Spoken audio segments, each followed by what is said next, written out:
ভক্ত আমায় বান্ধিয়াছে হৃদয় ভিতরে, যাহা যাহা নেত্র পড়ে তাহাই ইষ্ট স্ফুরে। ভক্ত ভগবানকে সর্বত্র দর্শন করেন, যেদিকে তাকায় সেদিকেই ভক্ত ভগবানকে দেখতে পায়। প্রহ্লাদ মহারাজ ওই ফটিক স্তম্ভের মধ্যে অমন করে ভগবানকে দর্শন করলেন, আর ভগবান ভক্তের মর্যাদা রক্ষা করার জন্য অমন করে ফটিক স্তম্ভ থেকে বাইরে বেরিয়ে এলেন। এটা ভক্তের স্বভাব, জানো। সর্বত্র ভক্ত কৃষ্ণময় দেখেন, সর্বজগৎকে তিনি কৃষ্ণময় দর্শন করেন। যেদিকে তাকান শুধু ভগবানকেই দেখেন, অন্য কাউকে দেখতে পান না। তাই তো নামদেবের ঘরে সেদিন নামদেব রুটি তৈরি করে রেখেছেন, আর একটি কুকুর এসেছে। কুকুর এসে সাধুর কুটির তো ভাঙা কুটির, যখন তখন কুকুর ঢুকে পড়ে।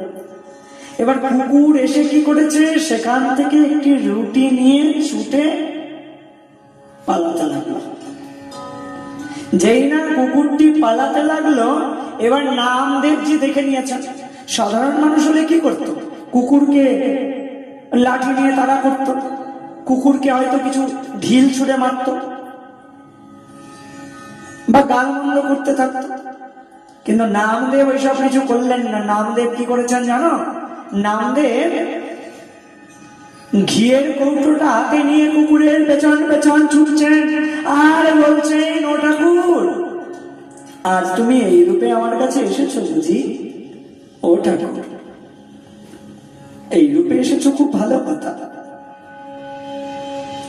কিন্তু এই শুকনো শুকনো রুটিগুলো তুমি কি করে গ্রহণ করবে ঠাকুর? তোমার কষ্ট হবে যে, একটু দাঁড়িয়ে যাও, একটু দাঁড়িয়ে যাও। এই দেখো আমি হাতে করে ঘিয়ের কৌটোটা নিয়ে এসেছি, দাঁড়াও না গো, রুটিটার মধ্যে একটু ঘি তো মাখিয়ে দিই। এই নামদেবের ভাব। মহতের কর্ম বিজ্ঞে না বুঝায়, মহতের ক্রিয়াকর্মে ও বিজ্ঞের বোঝার ক্ষমতা নাই, বিজ্ঞ বুঝতে পারবে না। ভক্তের ভাব বোঝার জন্য ওই প্রকার ভাবুক হৃদয় চাই, তবে তো ভাব বুঝতে পারবে।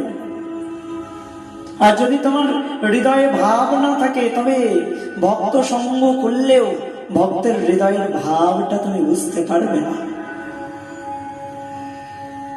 তাই হচ্ছে নামদেবের ভাব। দেখো, কুকুরের পেছন পেছন ছুটছে। ভক্ত এমন হয়, সবার মধ্যে ভগবানকে দর্শন করেন। এই জন্যই তো উনি কারোর ক্ষতি করতে যান না, কারোর নিন্দা করতে যান না, কারোর উপর ক্রোধ করেন না। কার উপর ক্রোধ করব? সবার মধ্যে আমার ভগবানই যে বিরাজ করছেন, আমি সর্বত্র আমার ভগবানকেই যে দর্শন করি, তাই ক্রোধ করব কার উপরে?